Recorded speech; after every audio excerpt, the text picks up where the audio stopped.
penghasilannya 20 juta per bulan. Nah, saya pikir kalau teman-teman ini mendapatkan 20 juta per bulan dari franchise Apotek Coman Group, tentu ini sedikit memberikan solusi masalah ekonomi kepada teman-teman semua.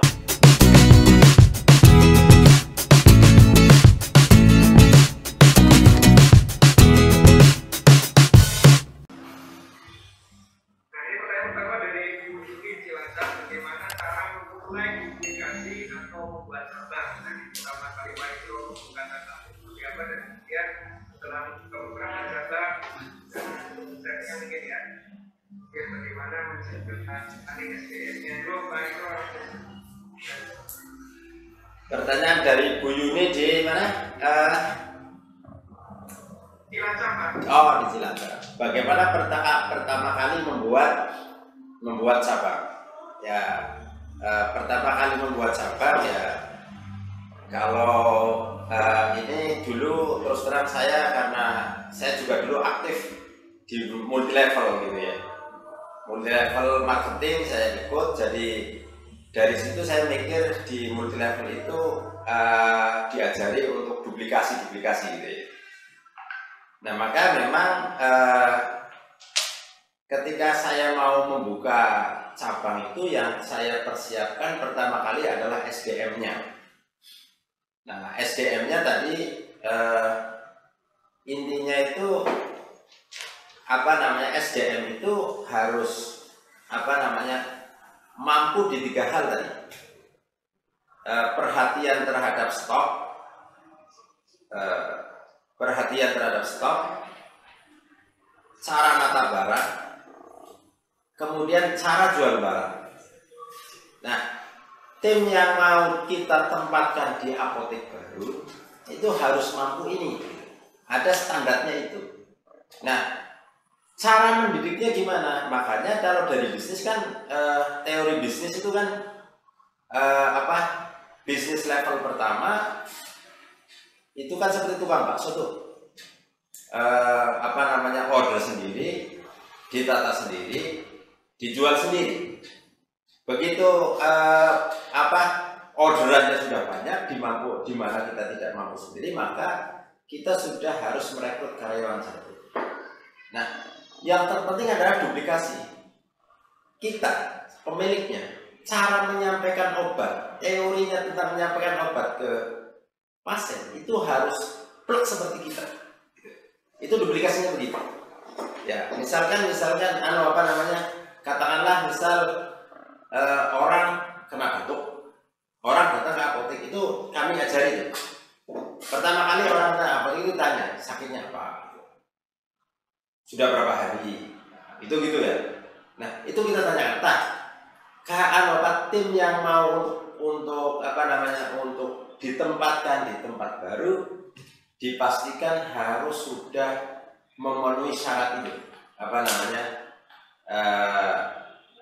Ilmu tentang sakit dia sudah tahu, tentang kepemimpinan dia juga sudah pintar memimpin, gitu kan? Perhatian lah bahwa apotek itu harus seolah-olah apoteknya dia tanggung jawab, berarti kan itu baru saya berani membuka cabang. Dan ini mau membuka cabang apotek yang ke-11 ini juga kami sudah menyiapkan orangnya. Sekarang sudah dilatih di apotek untuk bagaimana cara menjelaskan tentang obat kepada masyarakat. Demikian barangkali ya. Menarik sekali ini ya, karena kunci dari bisnis itu bagaimana menduplikasi owner dan UMKM, kita menduplikasi atau pusat dan cabang-cabangnya gitu ya. Ini ada pertanyaan dari Pak Faris Manani dari Semarang. Dia bertanya, kalau saya mau buka apotek di Semarang, apa saja yang harus disiapkan, Pak Coach Isro? Ya, ini saya kemarin yang bilang sama Ustadz Agung Margono. Saya menyampaikan ini itu sebetulnya jangan sekarang. tapi 3 bulan yang akan datang atau 6 bulan yang akan datang. Kenapa? Karena hari ini saya lagi memulai belajar tentang fondasi bisnis apotek, di mana itu akan menuju kepada 1000 cabang. Kami lagi berpikir bagaimana apotek kami itu dilakukan dengan sangat mudah. Ya, kami lagi berpikir bahwa kalau ada orang investasi ke apotek Indonesia, itu modalnya itu kembali dalam waktu 2 tahun, atau terlambat-lambatnya 2,5 tahun itu modalnya sudah kembali.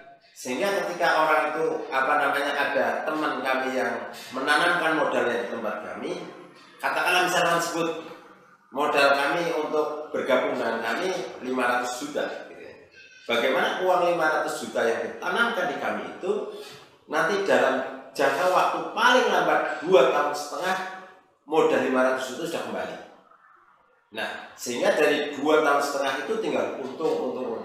Nah, kalau ini dilakukan, maka saya pikir teman-teman banyak yang ingin menginvestasikan dananya di apotek Indonesia gitu. Nah, sementara ini kami lagi menyusun manajemen baru, manajemen Astra gitu ya.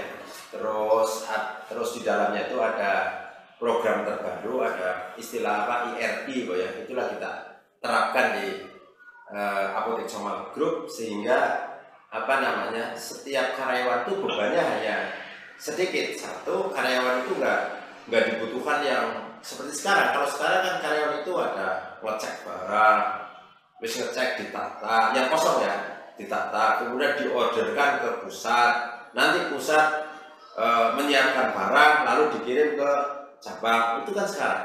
Tapi dengan program yang terbaru ini akan memudahkan tim kami, karena yang dibutuhkan hanya 3 hal. Bagaimana tim kita itu bisa menerima barang, validasi. Maka ketika diklik di komputer itu nanti sudah di stok kita nambah gitu ya. Yang kedua, orang itu menata barang. Yang ketiga, menjual barang. Hanya ini saja yang kompetensi yang diwajibkan terhadap tim yang ada di cabang, yang sekarang lagi kami pikir untuk menuju 1000 cabang. Nanti Ustadz Faris Fanani cukup menyediakan uang 500 juta cukup. Nanti bisa untuk pensiunnya Ustadz Faris. Dimana coba bisa dibayangkan kalau 500 juta dibagi berapa? 2 tahun 24 ya, 36 bulan. Berapa? 2 tahun setengah itu berapa bulan? 24 bulan ya. Berapa? Lebih 20 juta per bulannya. Penghasilannya 20 juta per bulan. Nah, saya pikir kalau teman-teman ini mendapatkan 20 juta per bulan dari franchise Apotek Comal Group, tentu ini sedikit memberikan solusi masalah ekonomi kepada teman-teman semua. Apalagi di kita ini kan ada kewajiban untuk meningkatkan pendapatan kita menjadi 7 juta setiap bulan. Oh, ini malah 20 kan. Ini kan jadi barangkali ini jadi solusi. Kita Jadi 500-nya profit 20 juta per bulan, itu artinya 4% per bulan itu ya. Itu sangat menarik ya daripada nganggur gitu ya. Oke, lanjut dengan dia maksudnya bagaimana mencari apoteker, karena ini kesulitan mencari apoteker Pak itu. Ini mungkin masalah dari banyak apotek saat ini ya, mencari apoteker. Silakan. Ya, mencari apoteker memang susah. Maka memang saya membuat satu sistem di apotek. Saya itu tidak tergantung sama apoteker. Jadi apoteker itu jadi teman sejawat saya. Saya tidak mau memaksa sesama sahabat saya, sejawat saya, untuk dia harus berada di apotek terus kayak apa. Nah, yang terpenting tadi asisten apotekernya sekarang G3 sudah ada, dan tenaga yang lain itu yang diwajibkan betul mengetahui ilmu-ilmu tentang PO ya, pelayanan informasi obat gitu secara benar gitu. Itu memang jadi hal yang utama gitu. Tapi yang jelas bahwa apoteker itu memang didapatkannya susah. Tetapi ya menurut saya susah gampang. Yang penting bagaimana sikap kita kepada apoteker. Ya, jadi apoteker karena teman sejawat ya, bahasa saya tidak berani galak-galak apoteker lah. Saya bisa ya memang ini secara hukum memang belum apalagi kalau ada istilah satu ketika apotek buka harus ada apotekernya gitu ya. Kalau ini sudah seperti ini jadi memang ada kesulitan tersendiri gitu.